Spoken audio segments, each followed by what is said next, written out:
This guy is the strongest healer on the entire continent. In the final battle against the Calamity, none of the hunters were strong enough to take down the dragons, but they had Will, and with Will around, nobody died on the battlefield, no matter how bad the injuries were. But that turned out to be a curse. His allies got fed up with not being able to die. Being pulled back from death, patched up from scratch, and thrown back into the war over and over again was worse than just falling in battle. So they turned against the only one keeping them alive. The general drove a sword into Will's shoulder and said, "Now you know what it feels like to suffer." That was the end. With no will to fight, the army fell apart. The dragons didn't let anyone walk away, and Will found out that even the strongest healer in the world doesn't make it out of a dragon's stomach alive. But you think that's it? Will wakes up 5 years in the past with every single memory of the apocalypse still in his head. He knows exactly what's coming, and this time he decided he's not gonna stay in the back just healing people. He's gonna learn how to fight, get into the offensive magic academy, and stop relying on everyone else to protect the people he cares about, until he notices the letter on the table, the enrollment form. If it was there, then it meant he had actually gone back in time. Will opens the door and faces the world outside. Year 416 of the Solsario calendar, 1 week before the enrollment date at Heilig Academy, 5 years ago. He had thought the dragon took his life. He doesn't know what happened, but if his last wish was truly granted, then he knows exactly what he needs to do. He's going to enroll at Schwartz, the offensive magic academy. It was common knowledge that healers couldn't use attack magic. Will intended to shatter that idea once and for all. There would be obstacles, plenty of them, but he carried the memories of his past life and all the healing magic he had mastered in it. If he used everything he had, he could change the future. This time, he would fight with his own hands. Schwartz was the best school in the world for learning battle magic. They said the elite system there could turn any mage into a frontline combatant. Someone he had met in his past life was also a graduate, but the academy's theories were kept under tight wraps. Only students had access. There was probably no precedent for a healer enrolling at Schwartz. The question was how to get around that. In the end, it might come down to money. Because of the school's reputation, nobles invested heavily in it. If only he had managed to bring his fortune from his past life. But no. Either way, the reward he received as a healer was generous. The problem was time. Even if he started working now, he wouldn't earn enough before the enrollment date. A voice calls his name. Will recognizes it immediately. His sister. He had gone back to the past, and she was still alive. She asks if his stomach was hurting. Will shakes his head, saying some dust got in his eye. She laughs and wishes him a good day. Will thinks that, in this life, he can prevent the tragedy that happens to her later. His healing magic would be enough. He can save the people he couldn't save before. He says he found something out. His sister wants to know what's going on. The Magic Academy Alliance was an organization that brought together all the academies in the kingdom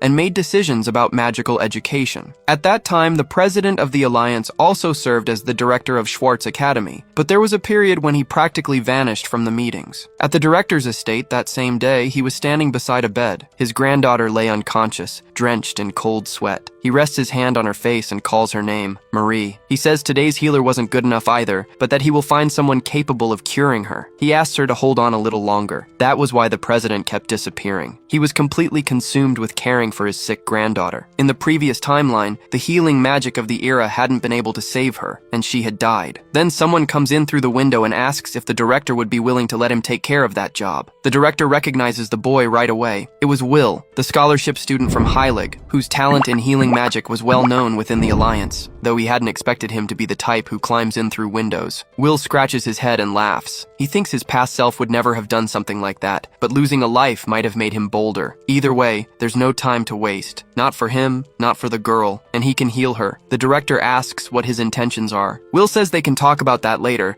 and that first he needs permission to treat his granddaughter. The illness has progressed faster than he expected. The two stare at each other for a few seconds. Then the director gives in and tells Will to show him what he's got. Will sits beside the girl on the bed and looks ahead, a little tense. He thinks the director of an offensive magic academy has exactly the kind of eyes you'd expect, the type that ends your life on the spot if you make one wrong move. Even so, he takes a deep breath, holds her hand, and starts using his healing magic. His mana capacity dropped when he came back to the past, but the formulas he still remembers. The formula to treat Zora's illness wasn't supposed to be discovered for another 2 years, but his current self already knows it. The girl opens her eyes. Will lets out a relieved sigh and says, "Thank God it worked." With a smile, he tells her that her stamina is completely drained and asks her to rest. She turns away, slightly embarrassed, and agrees. The director asks if Marie is really okay. She confirms it, and says she can't remember the last time she felt this light. The old man nearly bursts into tears on the spot. He says he understands. He understands completely, and that it's an enormous relief. In another room, the director thanks Will. He says that if there's anything he can do for him, all he has to do is ask. Will thanks him and says the request isn't a hard one. As the director just saw,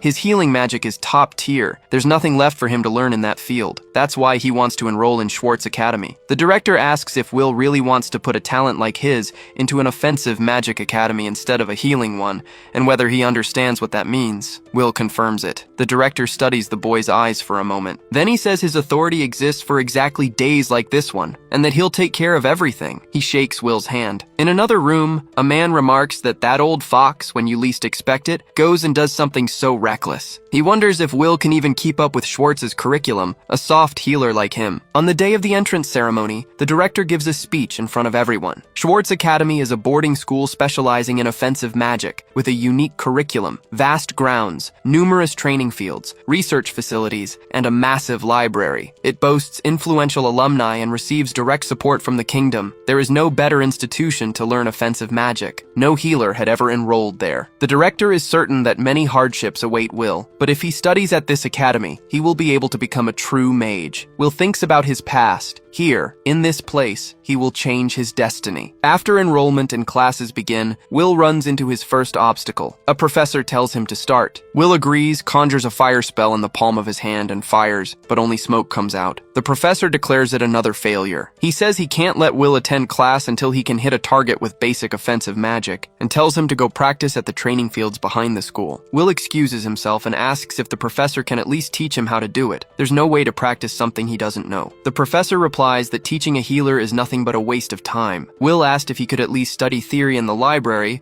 but the professor was blunt. There were no books for healers there. That was when a blonde student cast a spell without warning and fired it straight at him. Will hit the ground. The blonde laughed, asking if he couldn't even dodge a basic attack. This was an offensive magic academy. There was no place for weaklings who didn't even know how to protect themselves. In other words, it was his own fault for taking the hit. The professor agreed with the student. He said Will should ask the Healer Academy to take him back. The blonde, Ulpus, finished with a smile, saying that at least over there, he'd find people kind enough to comfort him. Will got up and looked back with hatred on his face. Later, sitting on a bench outside, Will faced reality. There was no sign of progress in offensive magic. He knew it would be hard. Healing magic and offensive magic draw from completely different sources. Mages convert mana using spell formulas, and the type of mana defines what they can do. Dynamic mana produces fire, explosions, destruction. Healers only possess static mana, but Schwartz had a reputation for forging top-tier battle mages out of almost nothing. There had to be some method here. If he could learn to convert static mana into dynamic, he was confident he could master the rest. The problem was that getting anywhere near the classes wasn't even possible. Professors and students looked down on healers equally. Even so, he couldn't give up. The person he admired had started with little mana and refined everything right there at Schwartz. Coming here hadn't been a mistake. Struggling in the dark wasn't going to get him anywhere either. He didn't have permission to enter the library, but maybe it was worth trying to sneak in. A voice cut through the silence, asking what he was doing outside at that hour. Will apologized automatically, and then recognized the person in front of him. She came closer, looking down, then raised her eyes and met Will's gaze directly. It was Lady Veronica. He felt the weight of that encounter. In his past life, they had fought on the same battlefield. She was a first-class battle mage, and in the final moments they had been together. Her magic sword could cut through anything in an instant, and now, in this life, he had the chance to meet her again. That was when he noticed. She had her sword in hand. Veronica said she had spotted a suspicious student,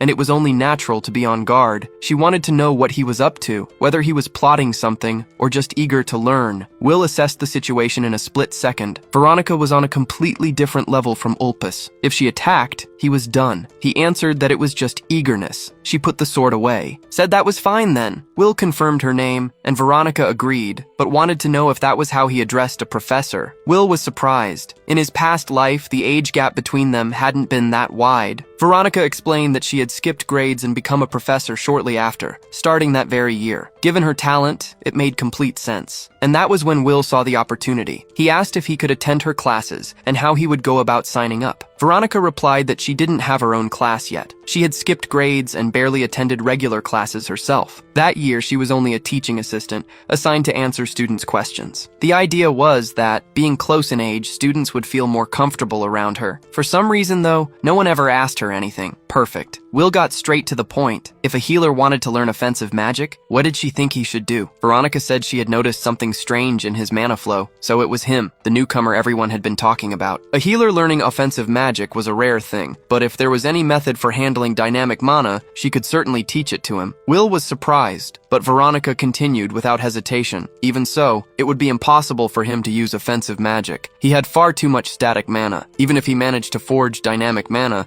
it would simply dissolve into the static, and even using an alternative method, the formula wouldn't work. Will asked directly whether there was no method at all for a healer to use offensive magic. Veronica said no. He took in the answer. The plan had fallen apart, but giving up there wasn't an option. If no method existed, he would have to create one himself. He thanked Veronica and said he would think it over more on his own. Veronica said she wasn't done yet. It was true that healers couldn't use offensive magic, but there was a way for a healer to become a battle mage. Will didn't understand what she meant by that. Veronica pointed to the sword at her own waist. Swing it like this, and you can take down an enemy. Then she pointed to the chair beside her, made of wood, built for sitting. But if someone picked it up and threw it at another person, it would knock them down with ease. Nobody thinks of using a chair as a weapon because it was made for something else. How it's used depends on who's holding it, and the same went for her hand. She could give him a light touch. Will was caught off guard. Then Veronica flicked him on the forehead and said she could hurt him that way too. In short, it all came down to application. Anything could become a weapon depending on how it was used. Will got it right away. She was talking about using healing magic to attack. Veronica confirmed it with a nod. He couldn't understand why he'd never thought of that before. He'd never even considered the possibility. Veronica explained that was exactly what defined each person's nature. That's why battle mages had no interest in healing,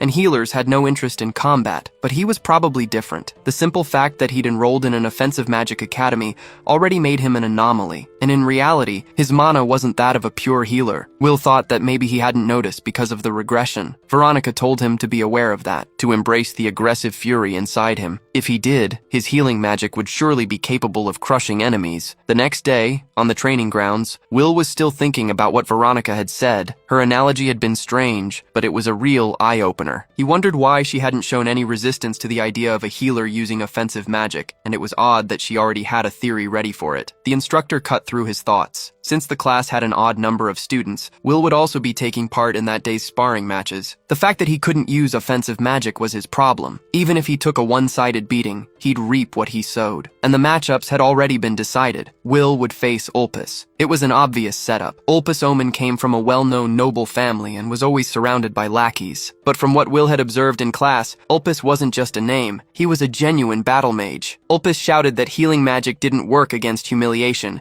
and that Will would be running home crying after taking a beating. Will found his personality irritating in a way he hadn't expected. In the past, he would have ignored it, but this time the guy actually got under his skin. He wanted to test Veronica's theory anyway, and maybe hit back a little. He addressed Ulpis formally and said he wouldn't accept a forfeit. Will replied that he had no intention of giving up, but he had a proposal. If he lost the fight, he would acknowledge that he had no talent for offensive magic and leave Schwartz. The instructor said that was a wise decision. Will continued. But if he won, he wanted permission to attend regular classes. The instructor asked what kind of nonsense that was. Ulpis shouted that a weakling was clinging to an impossible illusion just to face his fear, and that if there was nothing to break, there'd be no fun in it at all. The instructor shut down the discussion. Impossible hypotheticals were a waste of time. Both of them should take their positions. He raised his hand and called for the match to begin. Ulpis focused, summoning several daggers around him. He shouted for Will to behold his blade creation magic. Countless swords conjured from nothing, ready to strike a quitter who couldn't even use basic offensive magic. Will focused right after. He channeled his healing magic,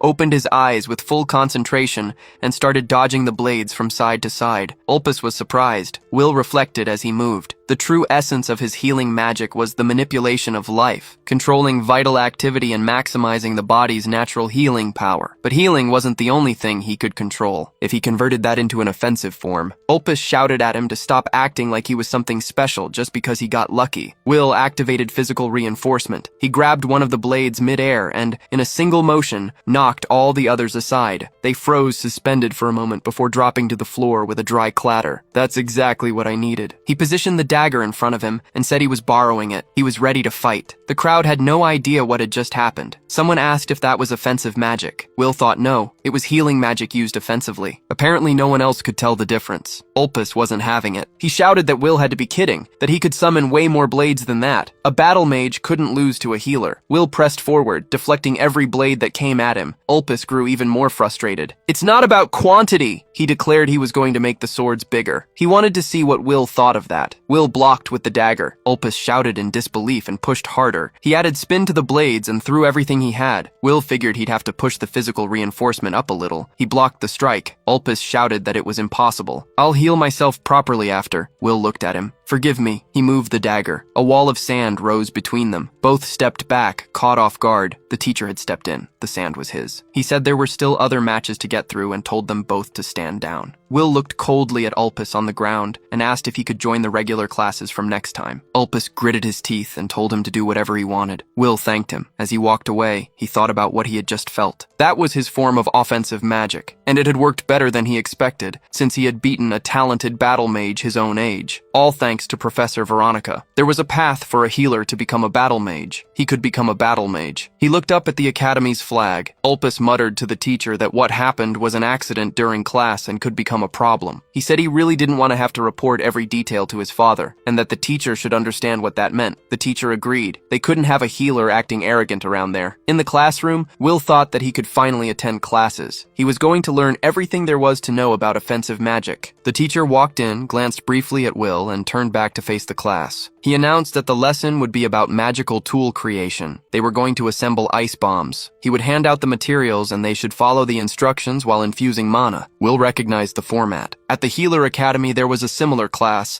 but there they only made potions and recovery items. It made sense that here they were making weapons. They probably expected everyone to infuse dynamic mana, but for magical tool creation, the nature of the mana didn't matter as much. Most of it depended on the materials. He should be able to handle this class without any trouble. He started adding the powdered flame tree branch to the ice golem fragment. Then the mana stone began to glow differently. Will threw it away with physical reinforcement. The explosion shook the back of the room. Will lay on the floor, surrounded by ice spikes, staring at the ceiling like an idiot. The professor called him out on the spot. He wanted to know what Will thought he was doing. Will explained that the stone had activated before he even infused it with mana, but the professor wasn't interested in excuses. He was docking points from his grade. Laughter came from the back of the room. Ulpus laughed along with everyone else, staring at Will with that strange expression. Will glared back. In the next class on magical creatures, a salamander stood right in front of him. The professor warned that students with low grades should sit in the front row and pay close attention. Will had barely finished processing how close he was to that thing when the salamander spat fire at him. He blocked it with a pot. The professor asked why he was holding a cauldron. Will said it was necessary. The cauldron was confiscated, so that's how they want to play it, Will thought. They let him sit through classes, but they have no intention of letting him actually learn anything. A girl was watching him from a distance, with a slightly uneasy expression. The harassment didn't stop there. The professor kept calling on Will to answer questions about material he had never seen. Outside the classroom, someone told the instructor that Will had been misbehaving, and he went without dinner because of it. Back in the dorm, Will lay down staring at the ceiling. The wind was blowing against him at this school, and it was relentless. There was still a mountain of problems ahead, but he was making progress, and he couldn't let this petty harassment get in the way of that. On top of that, he had fought with his own hands for the first time, and won. He really could become a battle mage. He had also gotten a textbook. He needed to go over the day's material. The next day, Will arrived at the classroom and there was no one there. It was time for class, but the professor hadn't shown up. The only other person there was that girl from before. It seemed like the class had moved rooms and no one had bothered to tell them. Will walked over and excused himself. He asked if she thought the classroom had been moved. She said she had been thinking the same thing. Then she added, since she was the only one there with Will, the student the professor and everyone else hated, she figured that was exactly it. I think we're on the same side, she said. Hated loners go well together. Will found the line a bit sharp, but her tone was grim enough to feel sincere. Either way, he was glad to make a friend. He said it was nice to meet her. She said the pleasure was hers. Her name was Erica Glenn. Will told her she was his first friend at the academy. Erica replied that in that case it was hard to avoid. After all, he barely attended classes and, on top of everything, he was a healer. Everyone said healers were weaklings. She herself attended every class and was a battle mage, but she didn't have any friends either. Will thought about that. Setting her personality aside,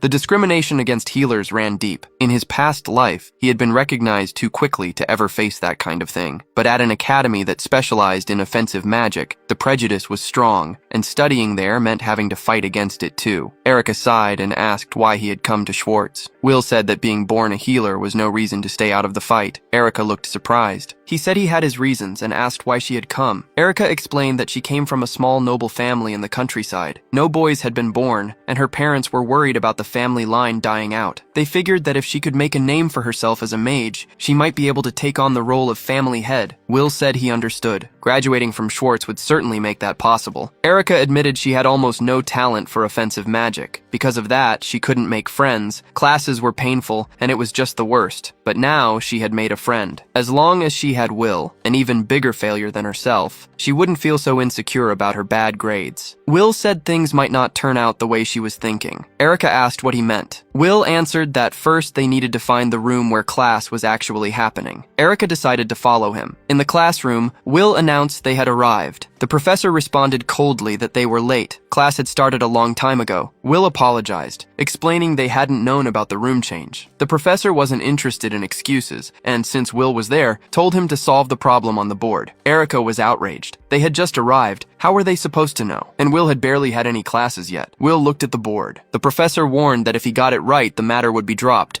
but if he got it wrong, he'd lose points. Ulpus commented that at this rate Will would fail out in no time. Even so, Will picked up the chalk. He started writing. The class watched in silence, some already expecting him to fail. But Will finished, turned to the professor with the complete magic circle on the board, and asked what he thought. The professor was surprised. It was correct. He told Will to sit down, and Ulpus let out a gasp of shock. Erica couldn't understand how he had done that. Will returned to his seat with a calm smile and kept following the lesson. After class, Erica ran after him wanting to know how he had solved the problem. Will explained that it looked complex, but it was just an application of the examples in the book he had studied ahead of time. Erica asked if he had read that book on his own. Will confirmed he had read it the day before. The Schwartz textbook was flawless. It covered everything from the basics to advanced applications. No fluff, exactly what you'd expect from the best magic academy. Just reading it was enough. On top of that, he had always been good at theory, and the reasoning he carried from his past life helped a lot when it came to understanding offensive magic. He ended up staying up late, but it was fun. Erica's jaw dropped. The material was too dense to absorb without a professor, and she had thought Will was the weakest student in the class. If he was at that level, where did that leave her? She asked him not to leave her behind. Will placed a hand on her shoulder and said it was fine. He'd teach her whatever she didn't understand. They were friends after all. Erica thanked him. Will thought to himself that he hadn't come to Schwartz to make friends,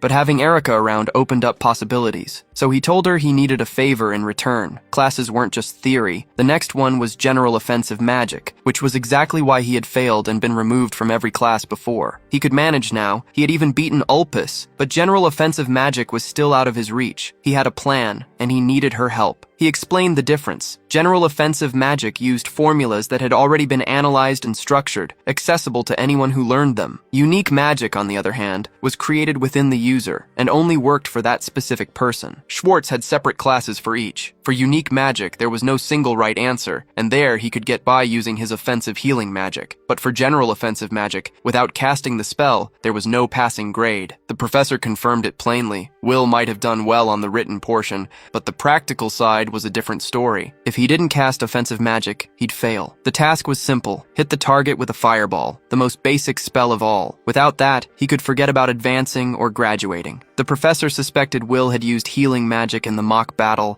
and the story about movements improving after healing even made some sense, but general offensive magic was something else entirely. Someone as incompetent as him should just leave the class. Then the professor noticed something. Will was smiling, and there was fire in the palm of his hand. Will felt a quiet sense of satisfaction. The professor hadn't noticed. The day before, when he was with Erica, Will had asked her to create a fireball using general offensive magic. He stored the spell inside a salamander tail and hid the tail in his own hand while healing it so it wouldn't burn. Erica wanted to know if that was even possible for a healer, and just who the hell Will was. A moment before releasing the spell, Will used healing magic to activate the flame charge stored inside the salamander tail. To anyone watching from the outside, it looked like a fireball had been conjured right there in the palm of his hand. The projectile flew straight and burned the training dummy. Will turned to the professor with a calm smile and asked what he thought. The professor stared for a moment. That was definitely the flame of a standard spell. The boy might have actually learned it. Will passed. He could return to the line. Erica's jaw dropped. Ulpus ground his teeth. Later, in the classroom, Ulpus got straight to the point. What was going on here? The professor said he'd like to know as well. Ulpus wasn't interested in explanations. A healer had dared to challenge him, and he wasn't going to put up with sharing a class with that guy. If he had to, he'd tell his father, and the whole class would be done. The professor tried to reason that it was a bit much. Ulpus cut him off. Use whatever means necessary, but get that guy out of his sight. Ulpus left. The professor stayed alone in the room, thinking. Trying something outside of class was risky. If he got caught, it wouldn't be the same as some spoiled rich kid throwing his weight around. But sometimes you had to take risks to protect your own position. A mere healer acting like he owned the place, and he still didn't even know what the other professors were up to. He wasn't going to let that boy ruin his life. He'd have to deal with him personally. After school, at the training grounds, the professor got straight to it. He figured Will was feeling pretty good about himself, and that wasn't a compliment. He'd missed several classes since enrollment began. How did he plan to make up for that? Will thought about throwing it back in his face that the absences were the professor's own fault,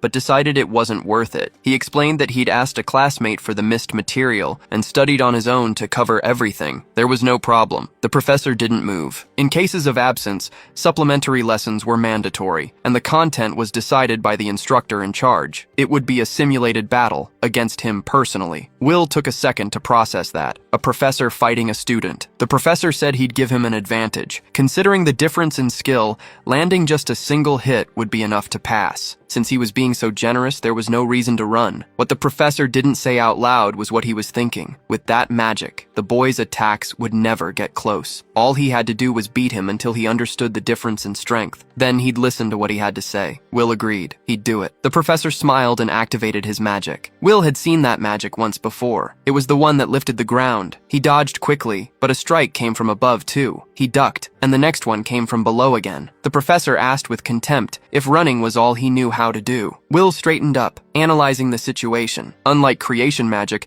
this style manipulated the existing ground itself. That's why it was so fast, and the range of attack angles was enormous. But it wasn't unavoidable. He leaped, dodged the strikes, and pushed forward. The professor activated another magic circle on the ground, raising walls on either side of Will to trap him between them. He smiled. Will used the walls as leverage and jumped over them, closing in with his weapon in hand. But when he got close enough to land a hit, the professor turned to stone. Will pulled back from the spikes. The professor said the boy was weak. He couldn't even break through his absolute form with that level of power. He'd never heard of a healer using healing magic to attack, but it was just a cheap imitation. Wanting to be a battle mage with such pathetic magic was almost laughable. Will responded calmly. Through healing magic, he had studied the human body in depth and learned that humans generally live while unconsciously holding back their own strength. The reason was simple. The body can't withstand its own full power. If someone tried to exert a force beyond that limit, their own body would break. The professor shot back with contempt. Will was just trying to lecture him because he couldn't win against offensive magic. Will calmly replied that either way, even removing the limiter to release more strength, the body would come out damaged. But he was a healer. It didn't matter if his arm broke. The professor was caught off guard. Will stepped closer with a crooked smile, saying he hated pain, but he could just heal himself on the spot. So let them test it right now. He moved with full force. The hit landed clean, and the professor's glasses flew through the air. Will said it wasn't a good idea to decide a student students' limits in an arbitrary way. He had learned that when Professor Veronica suggested using healing magic offensively, and there was nothing more foolish than declaring something impossible, he could become much stronger. But before he could finish the sentence, Will turned sharply and dodged a strike coming from the professor. They stood face to face. The professor was holding his own glasses, visibly furious. Will said he figured the professor would approve if he landed just one hit. The professor told him to shut up. There were no witnesses around. Admitting he had taken a punch from a healer was something he couldn't accept, and he launched a volley of stones. Will remarked that releasing the limiter wasn't just for punching. He drove his foot into the ground and shot toward the professor at an absurd speed. The professor barely had time to process it. The stone wall wasn't rising fast enough. He squeezed his eyes shut, then looked to the side, trying to figure out if the movement had stopped. But he couldn't move. The hits kept coming, and time seemed to have slowed down around him. He pleaded mentally for Will to stop. The pain was unbearable, far worse than being hit at normal speed. He couldn't escape, couldn't even scream. He just begged, in silence, for it to end. Then he was thrown back. His body hit the ground hard. Will walked over and said that for him, it had only been an instant. The professor, still on the ground, demanded Will explain what he had done. Will replied that unlike the professor, he could explain it just fine. At the exact moment the punch landed, he had activated sensory enhancement on himself, originally a healing spell for people with deteriorating vision and hearing. By pushing his reaction speed to an extreme level,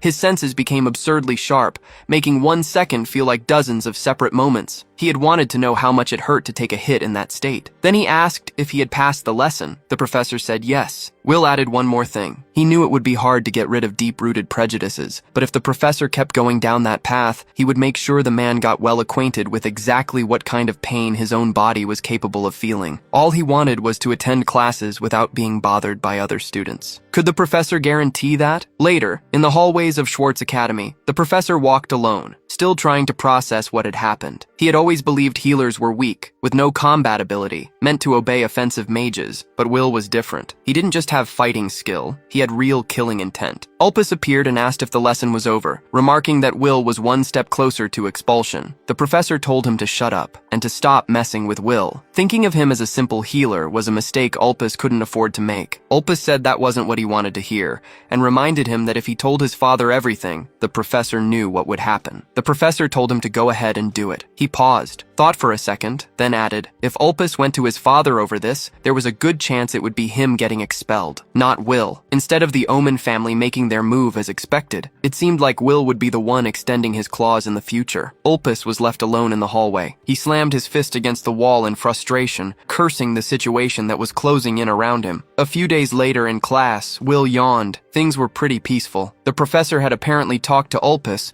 because he would sometimes glare at Will with resentment, but he never did anything. That let Will focus on his studies, though it wasn't enough. To change humanity's future, he needed to get much stronger. The idea of using healing magic for physical enhancement was solid, but what he was doing was basically just punching and kicking through brute force. Sensory enhancement worked for intimidation, but compared to the versatility of a battle mage, he still had a long way to go. He needed to think of new approaches. He called for Veronica. She said that before anything else, she wanted to tell him something. Will asked what it was. The professor said he had done well. It had become a big topic among the faculty. For a healer, keeping up with classes at Schwartz was quite an achievement, though most of them seemed pretty unhappy about it. Will thought he could have guessed as much. He asked if she was hiding the fact that it was her who had advised him. Veronica said she wasn't hiding it. She simply hadn't had the chance to say anything to the other professors. Will realized she was also something of an outsider among her colleagues. Even so, he said it was a relief. Everything had been thanks to her advice, and he would have felt terrible if his actions had put her in a bad spot. Veronica replied that she didn't mind that, so he didn't need to worry. And besides, she was grateful. As she had said before, because of the nature of healers' spirits, none of them would ever think to put that theory into practice. Then she drew her sword. She said she was curious to see what a combat healer actually looked like. Will asked what she was doing. Veronica replied that she wanted to assess his current state, since he wanted advice on how to get stronger. Will said fighting her was a bit much. She replied that there are no breaks on the battlefield and lunged at him. Will was caught off guard and stepped back, but managed to block the strike with a dagger. Veronica's strength began to overpower him. She kept pressing forward, blow after blow. Even with his reaction, speed amplified by magic, Will could barely keep up with her. Up close, it was clear it wasn't just speed. Her movements were refined, calculated to unleash a relentless barrage. Forcing his body to keep up through physical enhancement alone had its limits. He had one shot. The the speed he hadn't shown her yet. He needed to catch Veronica off guard. He focused force into his foot and went for a thrust. Veronica was surprised, but she moved her sword with precision, deflected the strike, dropped low, and cut the blade from his weapon. Will stared at her in surprise as the sword fell to the floor. He let out a slow breath. Veronica sheathed her sword and said she was impressed. She hadn't expected him to force her to use her magic sword. Will said she had barely broken a sweat. She replied that she had assumed he would just be a healer fighting like a battle mage, but he had skills that put him in a different class. Someone genuinely talented. Will thanked her. The professor added that she liked the ambition and that he was right. Pure physical effort wasn't enough. Will said that no matter how much he pushed past his body's limits, there was a ceiling to what he could do. Veronica replied that a sword isn't only for striking. It can thrust. It can be thrown aside. There had to be other ways to use what he had. Will said nothing had worked so far. She continued. He probably lacked real combat experience. He needed the feel of actual battle to give shape to his ideas. She asked if he hadn't noticed something during their fight just now. Will asked if he should keep training with her. Veronica said it wasn't a bad idea, but that as it happened, there would be a training exercise coming up soon. Will thought about it. Something similar had existed in his past life too. The joint training exercise between the three schools, the Offensive Magic Academy Schwartz, the Healing Magic Academy Heilig, and the Sword Academy Silburn. Students from each school would form groups and take on real subjugation missions. He hadn't participated when he was at Heilig, but in this life, he would take down monsters and change the future he knew. It would be his first real hunt. Veronica stared at him without reacting for a moment, then explained, to participate, he needed to prove his skills in the Academy's selection exam. She had heard about a student being called a prodigy among that year's freshmen. Will needed to aim for first place before any of that. Will asked how the exam worked. Veronica explained that the candidates fought each other. Around 100 people signed up every year, and those who showed strength were selected. Will took in the information. Everything came down to combat. He figured there would be few candidates willing to participate on their own, but that proactive attitude must have been part of Schwartz's style. The thought brought memories to the surface. He wondered what his mentor was doing now. Veronica added that either way, the so-called prodigy had already surpassed some of the teachers. Reaching first place wouldn't be easy. Will figured the kid must be better than that professor,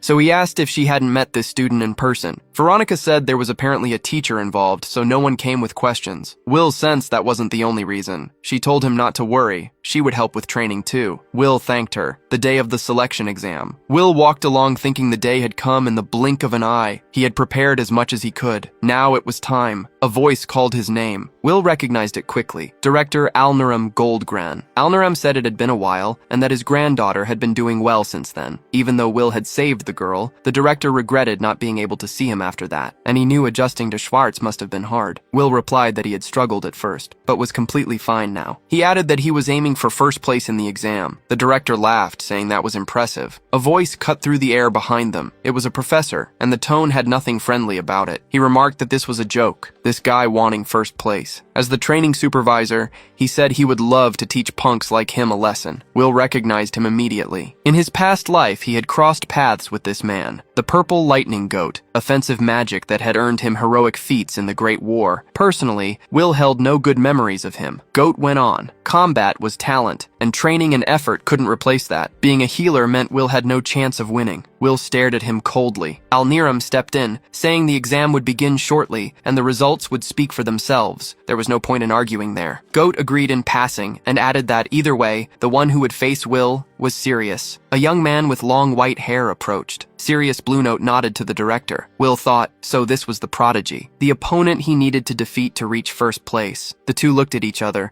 and there was something lit up in both their eyes. Alniram remarked that hot blood was good, but it was already time. They should head in. Everyone walked toward the arena. The other students buzzed in the stands as the participants lined up in rows. Will noticed Erica among them and asked if she was participating. She replied that if she didn't, they would cut her attendance in some classes. Ulpus fixed Will with a look heavy with anger. Will smiled at Erica, who made it clear she would rather be anywhere else. Alniram took the floor, saying he was proud to see so many participants once again that year. He asked them to let passion and fighting spirit guide their hearts. He explained that the preliminary round was a survival match. Whoever lasted until the end would advance to the main event. Will ran the numbers in his head. 100 people on a battlefield. A lot of people. Alniram anticipated the reaction and told them not to worry about the numbers. Then he raised his staff. A massive portal opened beneath everyone's feet. The ground turned into a starry sky. The students looked around, unable to understand what was happening. Alniram announced that off they went. Will appeared in the middle of a forest. He recognized the place. It must have been the one behind the academy. A voice sounded nearby, asking if he could hear. The teleportation had scattered everyone on their own.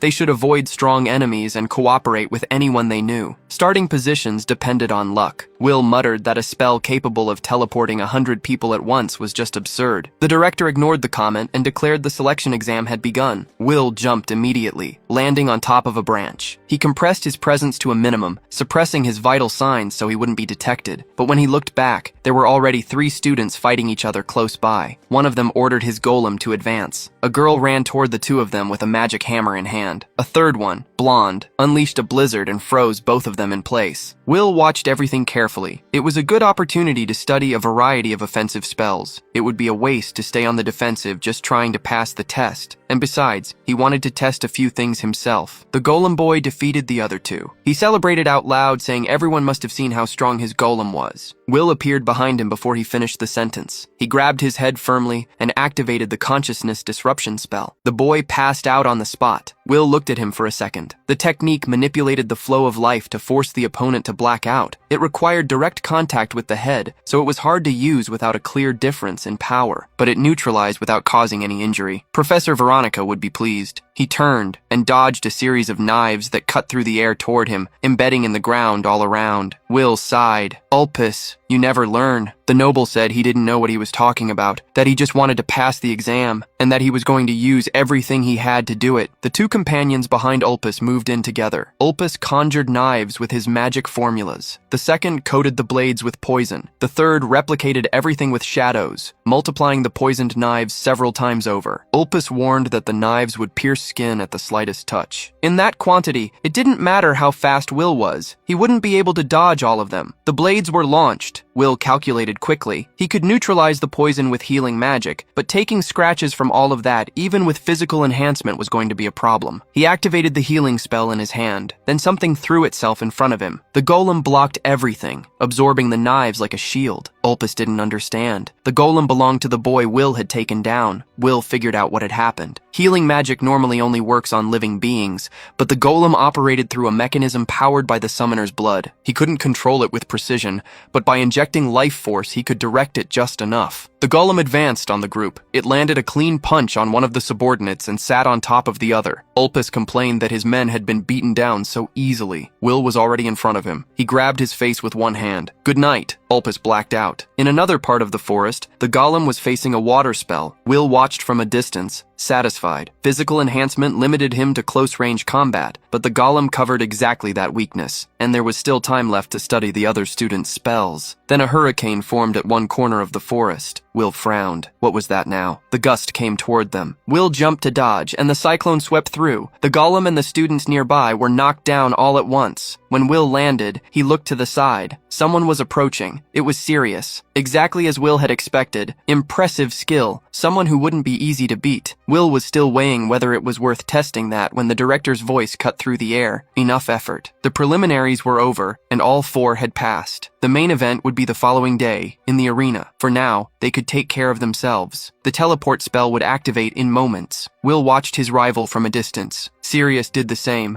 holding his gaze without looking away, until he disappeared along with the others. Will couldn't wait for the next day either. Back in his dorm room, he opened his journal and wrote a few things down. What he could do before the main event. What he needed to think about. The night was quiet. Outside, in the hallway, not so much. A few nobles were grumbling among themselves. That guy was way too strong. And he'd even healed everyone who'd been knocked out. Wasn't that enough to make them give up? Ulpus told the 2 of them to shut up. They came from weak families, so they didn't understand. The Omen family's teachings were clear. Healers had no place among real mages. If anyone found out he was being held back by a healer, what would his father say? The other 2 exchanged a look. They said he could do whatever he wanted, but they weren't getting hurt over it anymore. And they walked off down the hallway without looking back. Ulpus stood there, anger simmering. He didn't need magic to get rid of Will. In his room, Will was studying as usual when a knock came at the door. Too late for a normal visit. He felt something was off before he even opened it. It was Ulpus. He wished him a good evening with a smile and asked if Will didn't think the moon looked beautiful tonight. Will got straight to the point. What was he planning? The noble replied that he just wanted a peaceful conversation. He said, with an almost relaxed honesty, that he hated healers, and that he'd already done quite a lot to get Will expelled from the academy. Will figured he'd neutralized most of it. Ulpus said he was tired of going around in circles. The message was simple. Will should leave Schwartz. Will said that at least he respected the honesty, but he wanted to understand why put so much effort into making him the villain. Ulpis shot back that he didn't need a reason to mistreat healers. It was no different in the Omen family. Anyone born a healer was sent to the remote branch. Ulpis's older brother was one of them. Even when people mocked him, the guy just laughed. An offensive mage and a pathetic healer were completely different things. Will said those were deeply rooted teachings for such a prestigious family. Ulpis agreed, without irony. And that was exactly why Will should leave Schwartz. That was no place for healers. Will asked if Ulpis really thought he was just going to say yes. Ulpis said he'd make him say it. There was a family Will would want to protect, wasn't there? The servants outside had already done their research. Will had grown up with his sister in a remote village. He must miss her quite a bit. If Ulpis gave the right instructions, what would happen to her? He left the question hanging. Then he stepped closer and asked if he'd managed to convince Will now. Will said yes. Ulpis told him to go pack his things immediately. That was when he felt his neck being grabbed. Will threw him back and twisted his arm into a position that left no way out. Ulpis begged him to stop. He was going to break his arm. Will said he'd already made his decision. The crack came.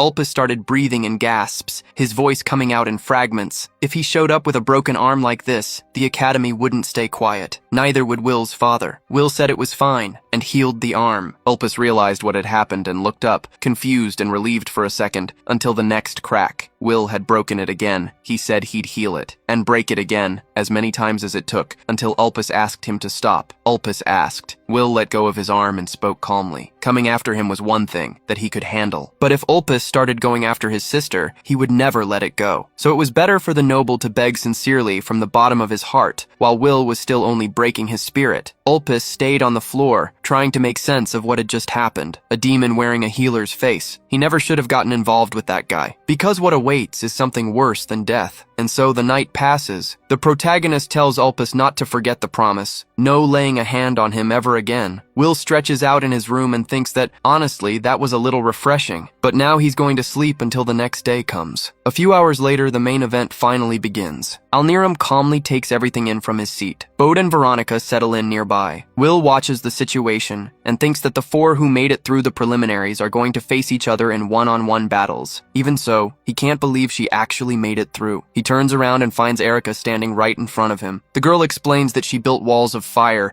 and used that strategy without having to defeat anyone directly. Will thinks back. The offensive mages ran from the start, but she couldn't have survived just doing that. Erica smiles and says that since they're friends, he could go easy on her. Will says no. She fires back that she made it through the preliminaries on her own and is now aiming for a high evaluation. A professor announces the start of the battle. Erica prepares a fire spell and casts it straight at Will. He blocks with his own arms, thinking it was orthodox fire, that kind of flame he can regenerate through easily. He even feels a little sorry for Erica, because he's just going to have to hit her. But then he notices something is off. There was something different about the fire. Erica launches another fireball and warns him it's not over. Will dodges to the side and realizes the flames that hit him before still haven't gone away. That was Erica's unique magic. Fire with an abnormal persistence. The raw power is average, but if he keeps getting hit repeatedly, it'll be dangerous even with healing. When he saw the walls of flame earlier, he thought it was just a property of the salamander tail, but it was Erica's influence. Now he understands how she created barriers so hard to break, and in a way, that reflects her stubborn personality perfectly. The crowd goes wild. Everyone shouts that she's good, and that she's going to take down the healer. Erica wonders for a moment if she can really beat Will, but quickly pushes the thought aside. She made it through the preliminaries too. She tells him it's time to surrender. Will says it's fine and that he was just about to counter. He heals his own hand as he speaks. Erica activates another spell, declaring it's time to make sure. Will breaks into a grin. If the flames won't disappear, he'll use them to attack. Erica watches the flames wrap around his fists. Will moves toward her. The girl holds out her hands and says she surrenders. She drops to her knees. The winner is announced. Will thinks that even after winning, healers still don't get any respect. The crowd shouts at Erica not to give up like that if she still calls herself an offensive mage. Erica looks at the crowd and says they were cheering for her just a moment ago. She's sorry about that. Will helps her up and tells her not to worry. He thinks she fought well. She has a good chance of passing. Her eyes light up, but Bode appears behind her and cuts the moment short. Come to think of it, he says, healers are worthless trash. Surrendering to trash makes her something worse than trash. She clearly failed, so she should get out. Will asks if that way of speaking isn't a little inappropriate for students. Bode replies that he's the battlefield supervisor, and that if the participants show a low level, but he's already walking away as he speaks, leaving the thought unfinished. He tosses over his shoulder that it looks like only one person is going to advance. Sirius appears behind Will and speaks to him. Will wonders when he got there, and thinks this guy also knows how to talk. He wants to know if Sirius thinks the same as Professor Bode. Sirius answers that in the end, strength is everything, and that Professor Bode was right, because he is strong. Will says he understands, but Sirius adds that he doesn't think Will is weak either, so he'd better be right about that. Will watches him with a serious look. Serious blue note. In his past life, Will had heard of an absurdly powerful offensive mage, the same age as him, operating on the northern frontier. The wind he created destroyed everything in its path, reducing it all to nothing, and in the final match between the two of them, Will was the one who won. Will says that judging by Professor Bode's attitude, it seems like he won't be recognized unless he wins. So he's going to win. Sirius says he understands. The professor announces the start of the exam. Sirius focuses all his energy and launches it toward Will. Will dodges by throwing himself to the side, pushes off the ground hard, and charges at his opponent. Sirius stays completely still and blasts him away with a gust of wind. Will puts his hand out in front to protect himself, thinking he understands the pattern, but he can't get close enough. The two of them face each other. Sirius remarks that Will is fast, which is a problem. He prepares another spell and releases another blast of wind. Will realizes that, unlike the tornado, this blast sends everything flying away. If he takes a direct hit, he'll be thrown out of the arena. It's time to use that. He touches the ground. A tree bursts from the ground, growing in seconds into a massive structure right in front of him. Erica's eyes go wide. That was healing magic too? Will had gotten even stronger. Will keeps a smile on his face and asks what Veronica thinks. Veronica looks at the tree and starts to speak, but Will cuts her off. He explains that he channeled life force into the plants and made them grow rapidly. He learned about offensive plant magic at the bookstore and figured he might be able to apply it. With that, he has several tactics depending on the type of plant. Then he starts losing consciousness and falls into Veronica's arms. She asks if he's alright. Will confirms it, wondering if he had drained his mana. The book didn't say it was such a heavy technique. Veronica says exactly what she was thinking. Destroying is easier than healing. Healing magic consumes far more magical power, and recreating something with it is probably more inefficient than using regular offensive magic. Will acknowledges that he needs to choose carefully when to use it. He never had the talent for offensive magic to offset the cost, but he pushed past his own limit. On the other side, Sirius raises his hand and releases wind blasts that split the tree in two. Will analyzes the pattern as he watches. A tornado that hurls enemies away, a blast that explodes the sides, wind blades for large structures. Anyone who gets close gets hit by the tornado. Powerful spells with no openings, exactly what you'd expect from a top candidate. But Will has already decided he's going to get stronger too. He leaps towards Sirius. Sirius says it doesn't matter how many times he tries, he'll never reach him. Will is sent flying again. Even so, a smile spreads across his face. Sirius doesn't understand, and then a tree hits him in the shoulder. Sirius doesn't understand what just happened. Will explains. The tornado protects the surrounding space but not the underground. The plant sends roots through the soil, and they grow anywhere. Sirius looks ahead, holding his injured shoulder. Will asks if he really cares that much about Professor Bode. The two always seemed completely incompatible. Sirius answers that Bode is strong and teaches him. Will pushes back, saying he wouldn't need that. He comes from a prestigious family. But Sirius explains that in his family, magical ability is everything. Age and gender don't matter. The strongest becomes the leader, and everyone else is a rival in the fight for succession. His father never taught him magic. Will understands, and Sirius adds, that's why he follows the professor. It's the most direct path to getting stronger. Then he asks if they're done because his shoulder is killing him. Everyone is caught off guard by how casually he said it. Will looks up with a smile. Behind Sirius, a wind dragon begins to take shape. Sirius says he'll handle this and launches the dragon toward the protagonist. Will recognizes how serious the attack is. Lately, he's been thinking about this. Offensive mages tend to hold back in training matches. That's exactly why he pushes himself to fight for real. Having talent, a good family, or a hard past doesn't make anyone better. Everyone has something, and that's precisely why he wants to beat Sirius for real right now. Sirius asks what that was about. Will says he was just thinking out loud, but now he's going to use his best seed.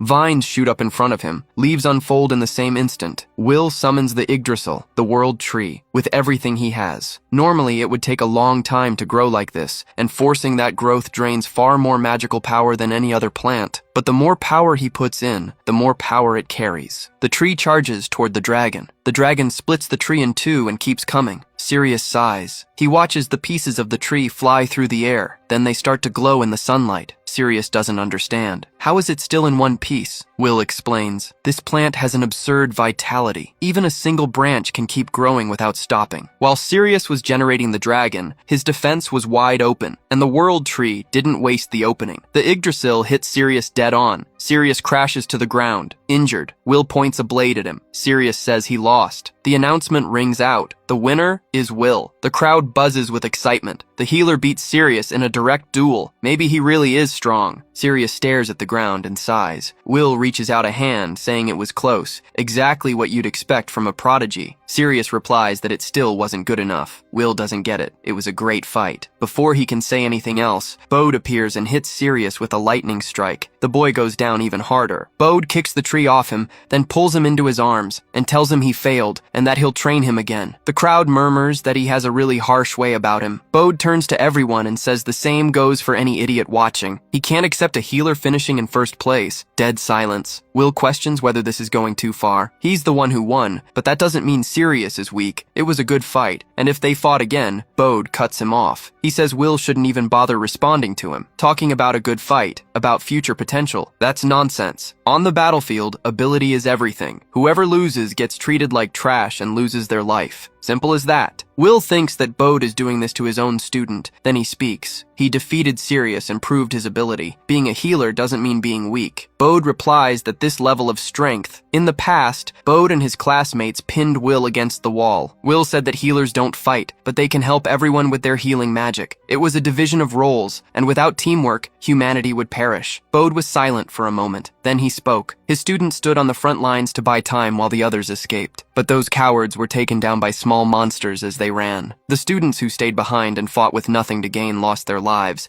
and the healers couldn't even reach the battlefield, let alone save them. For trash like them, that was exactly why Sirius had died. Bode drew back his fist, eyes welling up. Will acknowledged that Bode was right. Being weak means you can't do anything when it counts. But in an era where monsters will only keep getting more dangerous, the strong can't afford to be selfish. Will clenched his fist and said, people like him, who have nothing, need to become strong. Then he asked directly, if he defeated Professor Bode, would he be recognized? Bode broke into a smile. He said that once a match was declared, all the weak should step aside. The narrator noted that Bode couldn't admit out loud that he wanted a real fight, but the young man made it clear that when it came to the selection, the rules would be his. The presenter looked at Will. Will simply nodded. The narrator sighed and announced the special match. Professor Bode versus Will. Bode cracked his knuckles and warned that he was going to prove his opponent's level was truly low. Will knew his magic was nearly at its limit, and that he was facing the strongest opponent yet. There was no way to win normally. He needed to heal himself first. But Bode was already closing in, saying he was far too slow. A purple bolt lit up Will's face and struck him with full force. Bode looked ahead and laid out the 3 reasons his victory was absolute. Distance to suppress the enemy, speed to prevent any reaction, and power to finish it in a single blow. The opponent can't do anything, and the battle ends. Then he remarked, almost bored,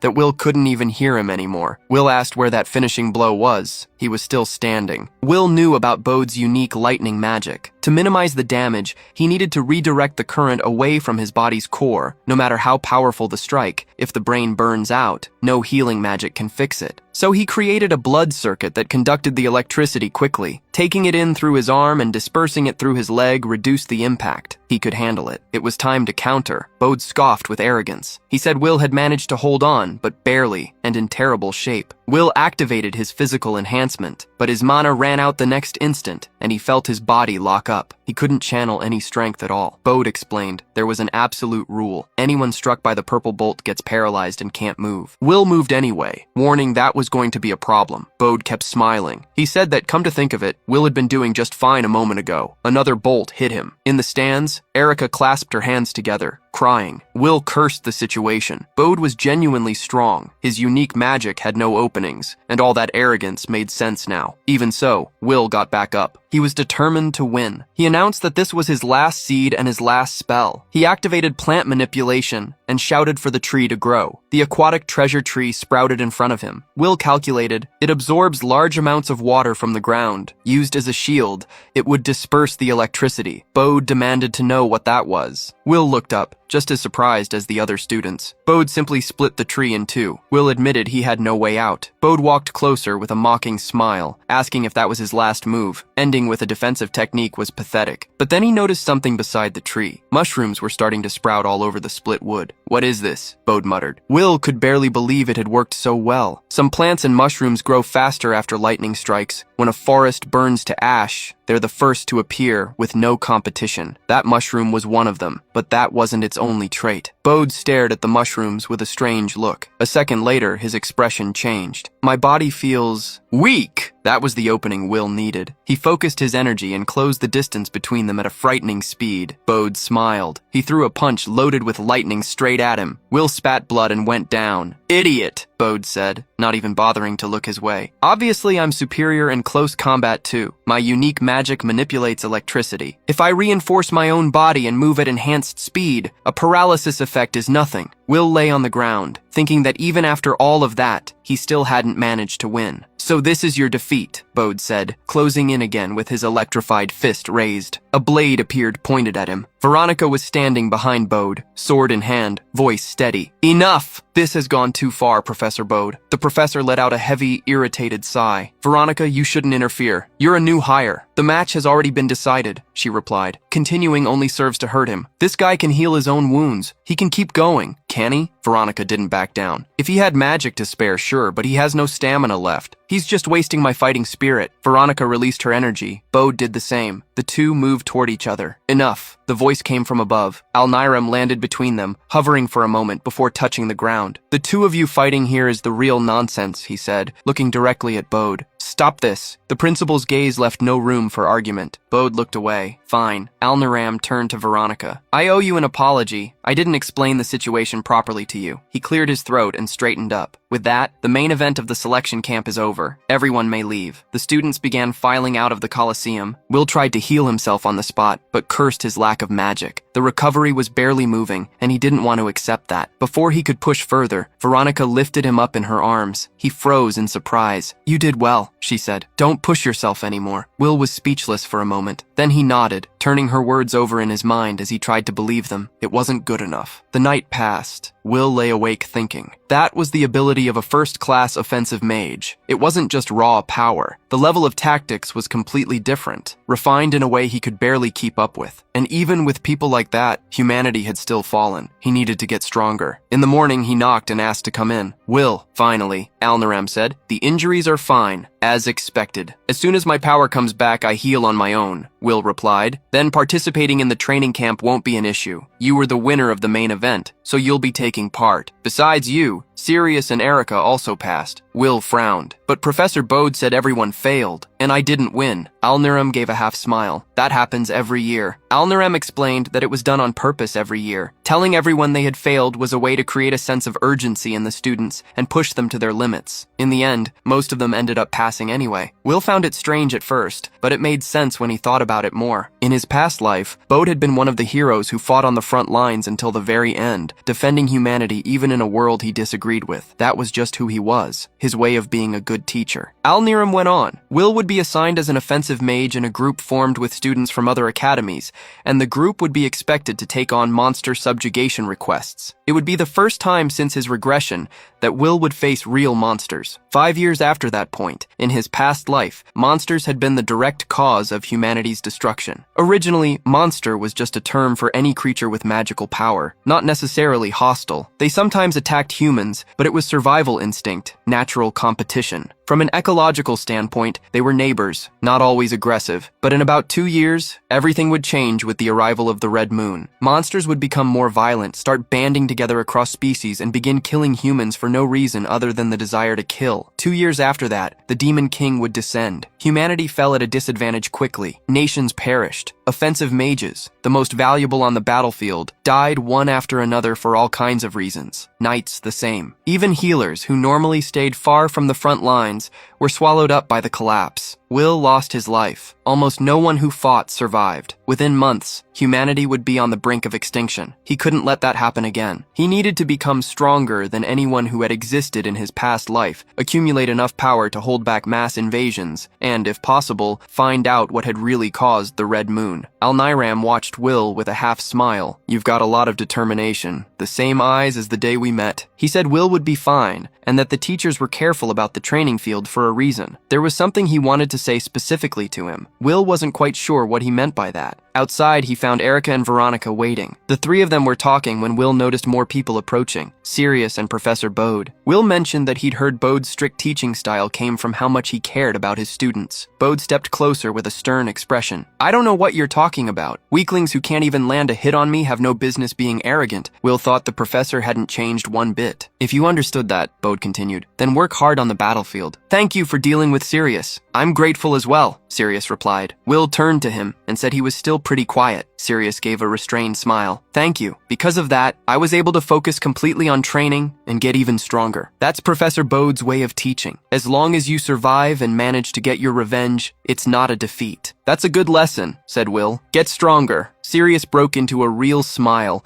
and bumped his fist against Will's before heading toward the carriage. Will thought that having more capable offensive mages was always a good thing, and that he would make sure the battles against the monsters went in their favor. Veronica said it was time to go. Will was already on his way. Inside the carriage, Veronica explained the mission. The Dunkel Forest was ahead. This time, the request was to subjugate goblins in the forest. Each group would be made up of 3 students from different academies, Schwartz, Heilig, and Silbern, plus 1 teacher from one of the schools as support. Erica asked if the groups were already set. Veronica confirmed that Erica was in the same group as her. Erica thought that was better than being stuck with strangers, even if Veronica made her a little uneasy. The professor mentioned that Will's group also had something different about it, but that they had already arrived. It was better to go see the Silbern participants who were already on site. Will knew who they were from his past life, but they had never been properly introduced. A girl called his name, ran up to him, and hugged him before he could react. I've been waiting for the day I could finally meet you. Will turned red on the spot. Wait a second, I have no idea who you are. The girl stepped back, not looking the least bit offended. That makes sense. We never properly introduced ourselves after all. She straightened up with a smile. My name is Marie Goldgran, granddaughter of the director of Schwartz Academy, Alniram Goldgran. Will's jaw dropped. Will stood still for a second, processing. So it was her, the girl he had taken care of. He never imagined they would meet again. He asked how she was doing, and Marie said she was doing great. She apologized for not thanking him properly before, but Will said there was no need. Her grandfather had recommended him to Schwartz in return, so they were even. Marie shook her head. She wanted to repay the favor somehow too. Since she had no talent for magic,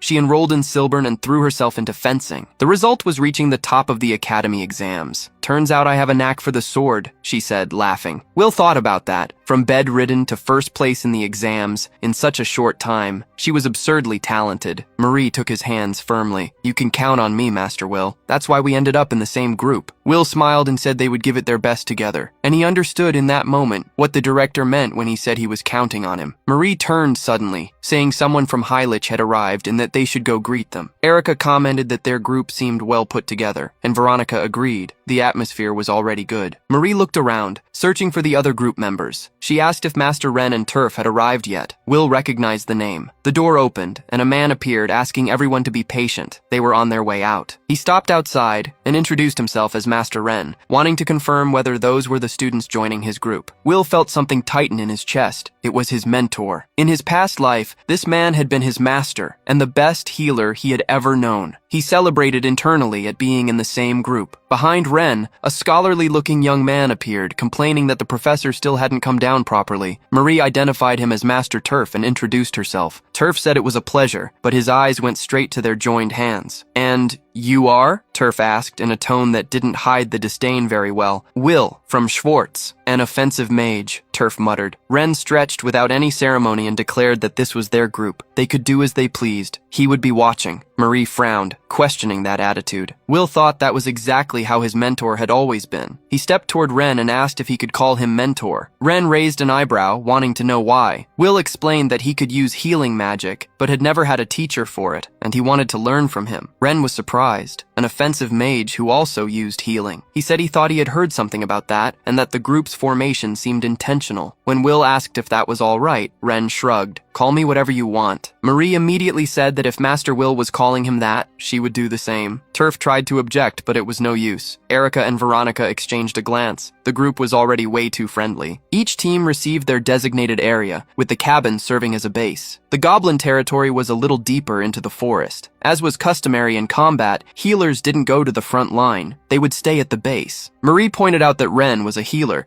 yet he was going along anyway. Ren replied that he was the supervisor, so it was different. They could do as they pleased. He wouldn't be a burden. Marie said she would help him so he wouldn't have to hold back. Will agreed that meant something. The goblins attacked. Marie swung the massive sword with full force, sweeping enemies in wide arcs. Each strike landed with an absurd impact. When she touched down, there was a pile of goblins collapsed around her. Will looked at her and thought of the girl lying in that bed, how she had gotten here. Marie's fencing was like that, every hit driven by raw power. Maybe she alone could clear that entire place. There's a big group of them over there, she warned. Ren crossed his arms. Impressive, but full of openings. Great at pushing forward, but when surrounded, she's exposed. Cover her, Will agreed, and thought that he was finally going to fight real monsters. One of the goblins charged straight at Marie. Will thought those goblins were genuinely formidable. That tension in your shoulders, Ren said. Relax. Will was surprised, but he agreed. It was just like before. Ren always noticed too much. So he activated the magic circle, then the physical enhancement right after, and moved in. He leapt between the monsters, cutting with his sword and covering Marie's back without any apparent effort. You can count on me, he said. Marie didn't hesitate to agree. So that's what fighting with healing magic looks like, Ren commented from a distance. Not bad. Will celebrated internally. It worked against monsters, too. The knife Professor Veronica had given him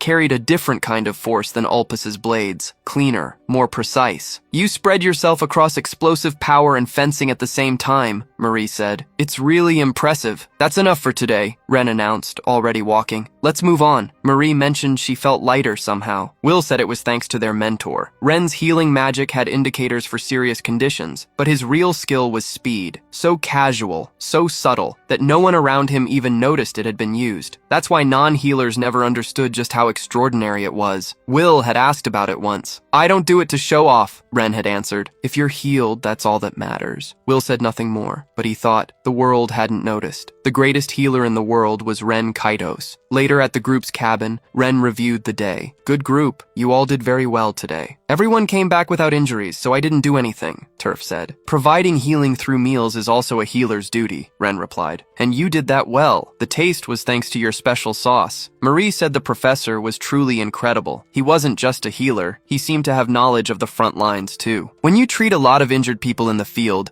basic knowledge accumulates naturally, Ren said. That's why the professor rarely shows up for regular classes, Turf added. He's always heading out there. Isn't it dangerous? Marie asked. I have confidence in my ability to run, Ren answered. Will kept eating in silence. He thought, he says that, but he can't run without saving people first. Losing his mentor had been a massive blow to humanity, not just because he was an exceptional healer, but because he was the only one who knew what to do in combat. Fate could change for him and for the others, but there was still time before that incident. Will looked down at his bowl and finished his soup. In this life, he wasn't going to let his mentor die. The group kept enjoying the night together. In the forest, the goblins gathered around an unknown figure. It offered them the power of the red moon. The goblins began to grow violent. A giant goblin moved toward the group. The next day, they went back to subduing monsters. They exchanged thoughts on the previous battle, and their teamwork improved noticeably. At the pace they were going, they'd be done the day after. They pressed on. Ren stopped suddenly. Let's head back. Why? Marie frowned. We haven't run into any monsters yet. That's exactly it, the professor said. There's no sign of anything. Goblins have a strong sense of territory. When outsiders get close, they advance, just like they did yesterday. We've walked far enough and found none. What's going on? Will asked. I don't know, but on the battlefield, trust your instincts. We head back for today,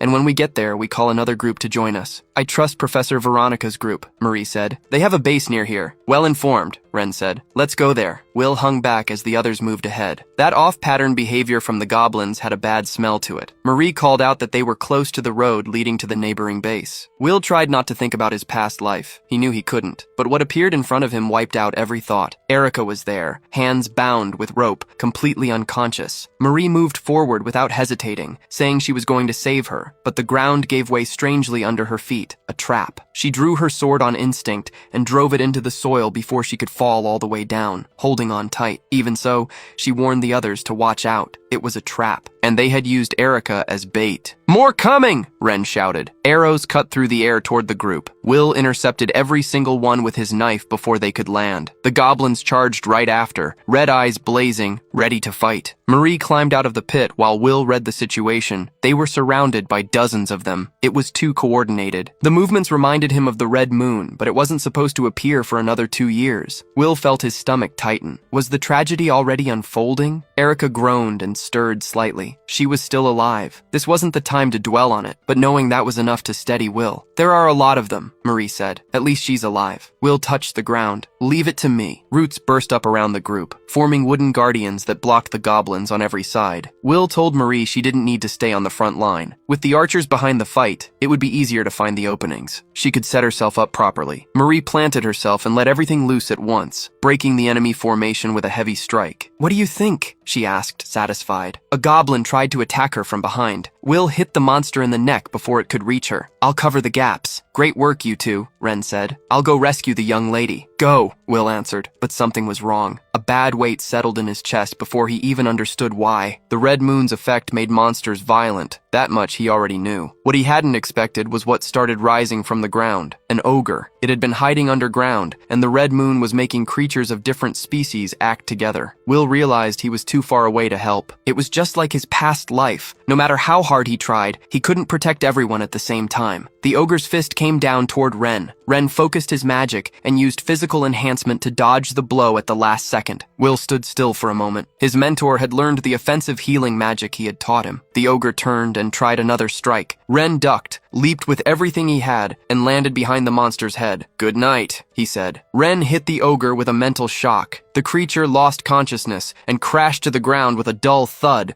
while the mentor landed lightly behind it. Will walked over and commented on the move he'd just seen. Ren replied that a good mentor learns from his student too. Will said that was exactly what he expected from him, and Marie declared it had been incredible. Ren started untying Erica and warned that they needed to get out while they could. Will considered that, with the mentor's strength, they could probably handle everyone there. The wooden golems were still holding the line. Ren told him to stop being an idiot. He had only put the ogre to sleep. He was a healer, and even though it was a monster, he had no intention of hurting the creature. Once the effect wore off, the ogre would be fine. Will said that was exactly the person he knew. They cut through the goblins and ran. After taking down a few pursuers, the monsters seemed to give up the chase. Will said they could catch their breath there. Ren used his healing magic and asked Erica to wake up. She slowly regained consciousness, disoriented, asking where she was. Marie told her she was safe. Will apologized for asking right after she woke up, but he needed to know what had happened and why she had been alone. Erica held her head, trying to gather her thoughts. She remembered that the previous day's subjugation had gone well, but they hadn't been able to eliminate all of them. When the group was regrouping, something went wrong. Professor Veronica had disappeared. Will asked about that, and Erica confirmed it. Veronica had left a note asking them to wait, that she'd be back soon. But Erica got anxious, and in the middle of an argument with the other two, she ended up going after her. Will figured that was exactly what the others must have told her, and she hadn't been able to say no. There was nothing funny about the situation. One wrong move and the girl could have lost her life. None of them were prepared to deal with that difference in class. Erica said that as soon as she entered the forest, she smelled something sweet. The next thing she remembered was now. Ren noted that the goblins had some kind of sleeping drug. The trap, combined with the fact that they were working alongside the ogre, was strange. But there was no time to analyze that now. Their base had to be nearby, and they needed to regroup with the other two. On the way back, Erica asked them to stop. She stood still, staring ahead with a look of shock. The base had been destroyed. Marie said she had thought about this before. Goblins are extremely territorial and normally don't leave their own territory, so farther away should have been safe. But now she wanted to understand the reason behind this. Will reflected that proactive attacks against humans were a trait of monsters during the Red Moon, but there was no way to explain it right now. Ren noted there were no signs of a struggle, which meant the two had fled somewhere. He was going to look for them. Will, Erica, and Marie should join Turf and get out of the forest. The group agreed without question. Ren also warned them not to assume the base was safe and to stay alert. The group ran back. Will asked if Turf was okay. The boy answered that dinner wasn't ready yet. Marie thanked him for being safe and sound, and Turf turned red. Will said he'd explain everything later,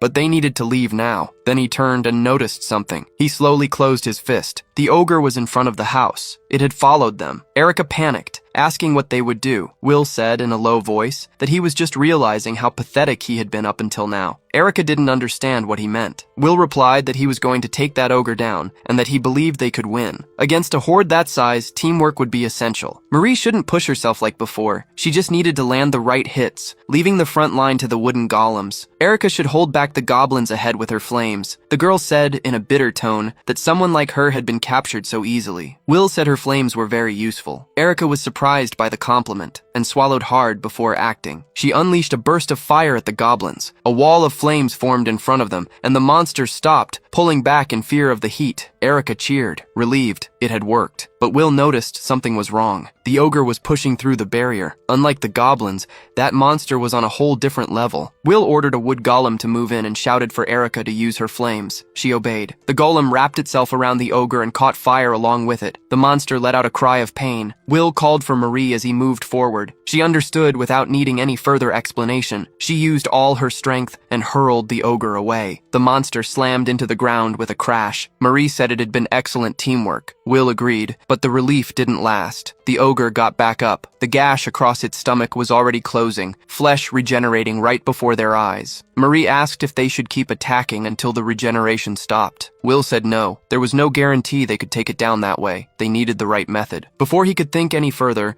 Erica warned that something was coming. Will raised his knife and blocked the impact. The ogre was throwing goblins like projectiles. Will knocked down the ones that reached him, muttering that they were pretty inconvenient projectiles. Erica warned that more were coming. Marie deflected a goblin with her sword, saying in a firm tone that she'd return the favor, and hurled the monster right back. Then she said Will seemed to have a plan, so they'd handle the goblins. Will moved forward, saying he was counting on them. The group split up, Erica and the wood golems holding back the goblin horde with area attacks, Marie dealing with the ones the ogre was throwing. Will went straight for the ogre. The monster looked down and swept its claws in a low strike. Will dodged and answered with several quick slashes from his dagger. The ogre grew even more furious, letting out a roar, and the cuts began to close. Will appeared behind the monster. He said they were full of openings, but that was the point. He pressed his hand against the back of the ogre's neck and activated life overload. The monster's heart began to convulse. An agonizing sensation took over its body. The ogre even cried out in fear before exploding from the inside out. Will stepped down from the remains with a smile on his face. It made sense. The ogre's regeneration worked well enough, but life overload had destroyed the body from within. With no body left, there was nothing to regenerate. He said now, only the goblins remained. It didn't take long. Will separated one from the group. The head hit the ground, and then finally, it was all over. Marie declared it was a complete victory and hugged them both. The protagonist agreed, praising the group's coordination. Erica still didn't quite understand how they had pulled it off. Will said it wasn't time to celebrate. The others were still in danger. That was when a gust of wind cut through the forest. The protagonist recognized it immediately. It was Sirius. If they followed that tornado, they could regroup with the other teams. Sirius stood still, motionless after using his power. Will assessed the situation and concluded he was fine. The protagonist agreed, relieved that everyone had come out unharmed. Bode then caught their attention. He wanted to know what that strange group composition was about and where the instructor and the others were. Ren appeared, answering that they were right there. Will ran to the master, saying he had found the two of them. Ren replied that the tornado had helped quite a bit. It drew enough attention to locate them. He said Will had done well using it and that he was glad no one had gotten hurt. Erica laughed. Bode noted that the mood was good, but someone was missing. Will confirmed, Professor Veronica. Bode said he wasn't worried about her,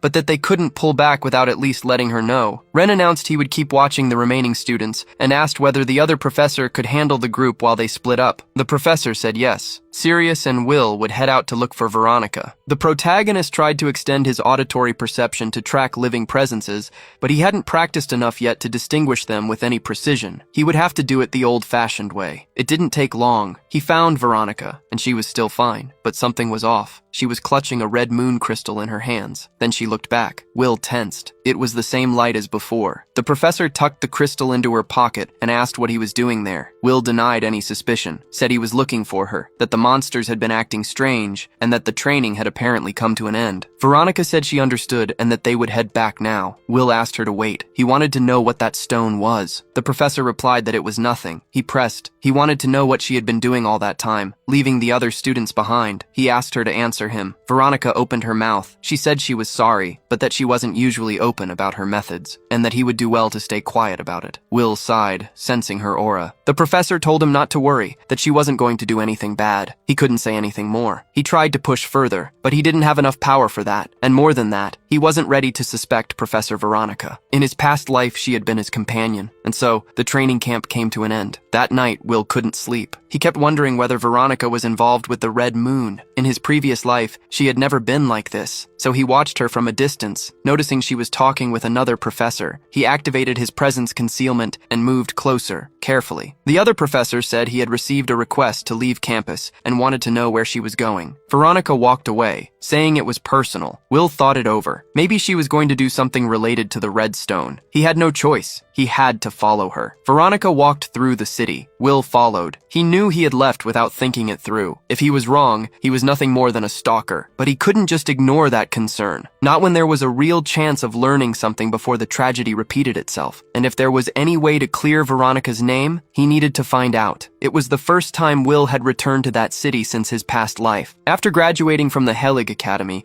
the spread of monsters had become a serious problem, and he was sent straight to the battlefield, with no time for anything else. At least, that was what he could remember. Veronica stopped at a stall and bought a small bread roll from an old man. Will watched, and something stirred inside him, the memory of eating that together with her. Almost without thinking, he bought one too and took a bite. It was really good. Veronica smiled and said that place was amazing. Will mentioned he was from out of town and had never bought street food like that before. He asked if she did it often because she had grown up in a merchant family. She confirmed it, but explained it was more than that. With everything that could happen, she had made a rule for herself. Whenever she saw a bakery, she went in. It had started on trips with her parents when she was a child, and later, as an adult, leading campaigns on the battlefield, she had met a lot of people. Most of them she never saw a second time, and even when she did run into someone again, that person had changed so much they were almost a stranger. She didn't want to carry regrets, so she had done away with the idea of leaving things for later. Will said that made sense. It was why she got along so well with everyone. Back in the present, he pressed his own hand against his chest. In the end, he had let Veronica die. This time would be different, and for that, he needed to find out the truth with his own eyes. Veronica turned into an alley. Will kept following, keeping his distance. He noticed he was becoming too obvious and reinforced his presence concealment. At the far end of the alley, Veronica stopped in front of someone. The person said they had been waiting for her, apologized for the location, and stated it was an important matter. Then they lowered their hood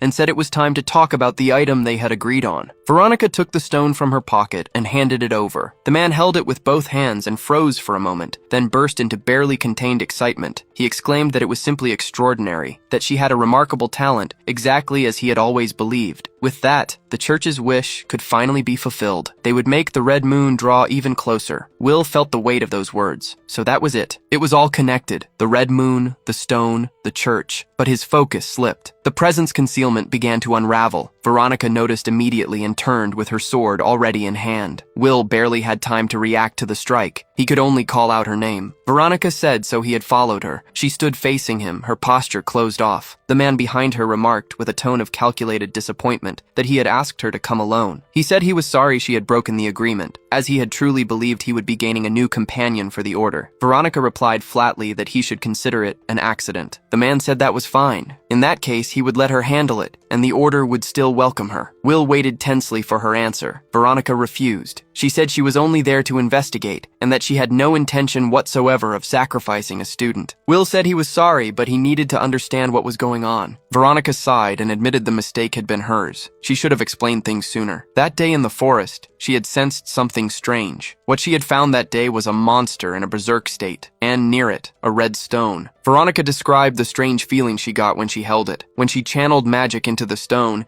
it let out an intense red light. That was when the man approached, remarking that finding someone with that kind of potential in a place like this must have been the work of a higher order. He wanted to prove the mission had been worth it, but Veronica wanted to know who he was. The man said he would have liked to talk more, but there were rules. If she wanted to understand what the stone was, she would have to accept two conditions. Keep the stone glowing with the light, which would serve as proof of qualification, and not tell anyone, going to the place they would point her to. He said he was sorry to put her through a test like that, but that he truly hoped to see her among them. That was why Veronica had gone there, to investigate. She figured that understanding what was happening was better than letting something bad happen without knowing the cause. Will said the explanation was still incomplete. Veronica agreed and apologized, but Will replied that he was relieved. She clearly wasn't a bad person. The man sighed, saying that her declaration of interest in the order had been a lie, and that it made him sad. He threw the stone away, remarking that it wasn't like him to discard someone with so much talent. Will recognized the stone in the air. It was the same one Veronica had received near the water, but before anyone could react, it started to glow. The monsters around them went into a frenzy at that very moment, and 8 dragons emerged from the water. The man watched with admiration, saying that even among the Order's members, those who could awaken that much power were rare. Those water dragons were exceptionally strong. Veronica counted 8. Will said he could handle half. She turned him down before he even finished the sentence. It wouldn't be necessary. Veronica moved in with her sword magic and cut all 8 heads off at once. Will murmured that it was what he expected from her, but the teacher didn't let her guard down. She kept her eyes on the dragons. The heads hit the ground, and then they moved. Will asked if he was seeing that right. Veronica confirmed it. The dragons were still alive after being decapitated. He wanted to understand. What kind of regeneration was that? Capable of surviving without a head and without any healing magic. Something was wrong there. One of the dragons came straight at Will. He stepped aside and drew his knife, landing a strike on the creature's body. He already knew how tough that hide was. Will grabbed onto the dragon and said he needed to test a theory. He would take that one. Veronica said she understood, but told him not to push himself too hard. Will replied it would be quick, released his body's physical limit, and pushed forward with full force in his legs. He grabbed the dragon's head with both hands and pulled with everything he had. What came out wasn't a head. It was a tentacle. It was a kraken. Veronica understood immediately. It wasn't the head regenerating because it had never been a head to begin with. That was an octodrakon. Soft body, deceptive form. The monster spoke. It said Will had uncovered its true form in an instant, and that was impressive. The Order didn't evaluate combat ability,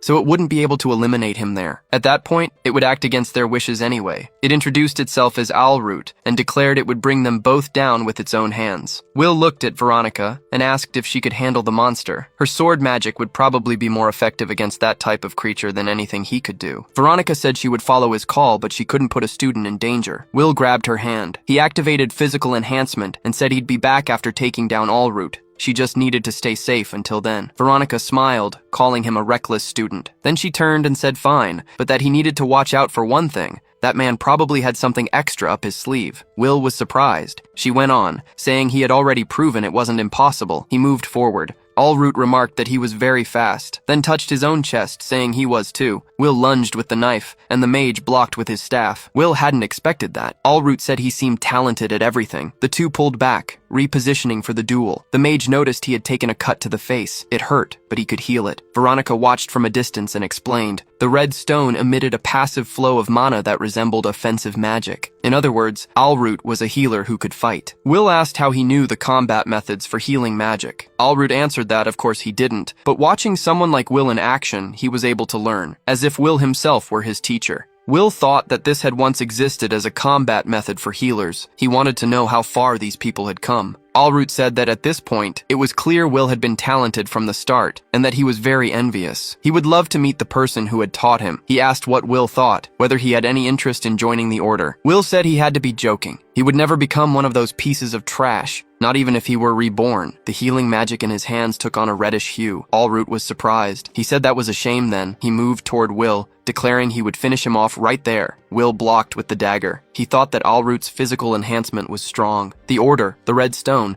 healing magic combined with offensive magic, there was a lot he still didn't understand. But he would get every answer from this man, and maybe, somehow, he could prevent the tragedy. He deflected Owlroot's staff, spun in the same motion, and kicked the mage away. Owlroot steadied himself on his staff and admitted that at this rate, he would actually lose, but he said he had the Order behind him. He activated something, body corruption. One of his eyes turned red like a fox's. His arm began to warp, twisting into a monstrous shape. Owlroot said it was absolutely magnificent. Will thought that this was far beyond any normal physical enhancement with healing magic. He wanted to know who Owlroot had learned it from. The mage answered that everything came from the Order's teachings. Before that, he had lived a dull life, not thinking about anything. He was a healer hired by magic units, following orders from arrogant people, every day the same as the last. But as a healer, he also knew how to see, and what he saw was a world full of people who didn't deserve to be saved. The Order gave them power and awakening. So Owlroot's life had finally begun to shine.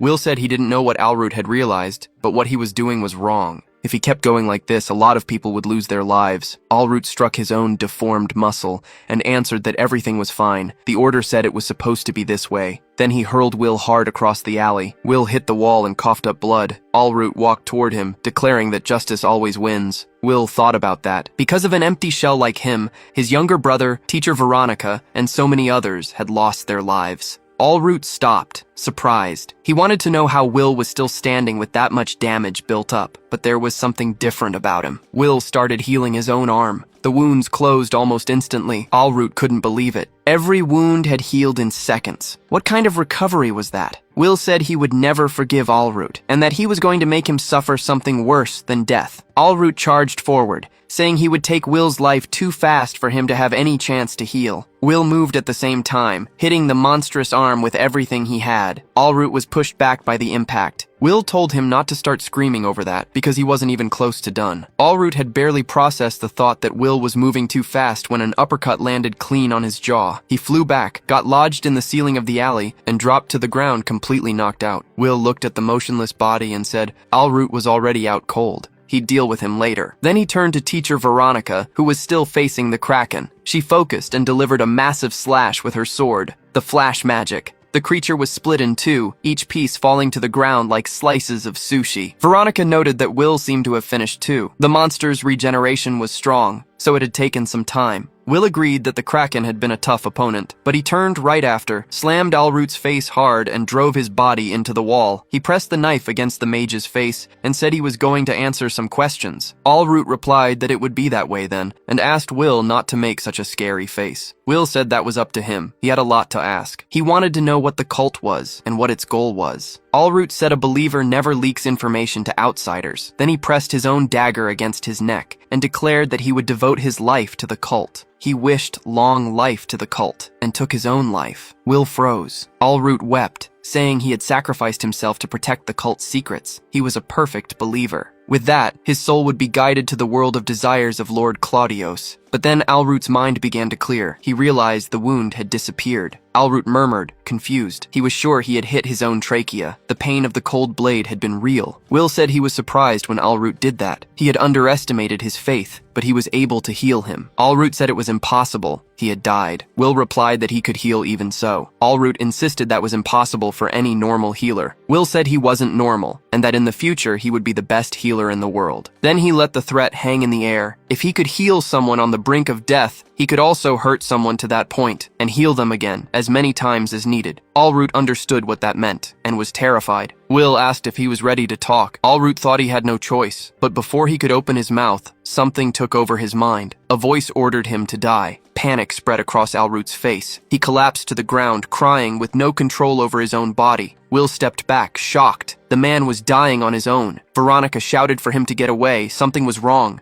Will obeyed. Alroot's body began to dissolve into smoke. The two covered their faces with their arms as the remains rotted on the ground. Will rushed to what was left and tried to heal him, telling him to hold on, but it was useless. Alroot's life force had been wiped out in an instant. Some kind of powerful curse, too strong to be reversed. Will muttered, wondering who was behind that cult. Veronica asked if he was okay. Will confirmed he was, but grumbled that he had lost the only chance to get information, and that it was his fault. Veronica said it was enough that the student was alive, and that it was time to head back to the academy. On the way back, Will mentioned that the redstone had been destroyed out of nowhere. Veronica said the cult and the redstone were far too dangerous. Just knowing they existed was unsettling, and they needed to be careful. Will agreed. He thought that, compared to his previous life, he was making progress, but he wondered if it would be enough. Veronica said that in the end she was glad he had come out into the field too. She had pushed the director for that, and it was because of Will that she had noticed something. Will understood. Veronica had only noticed his existence in this life, so he took the chance to ask why she kept using mana to attack, being a healer. Veronica said she came from a merchant family,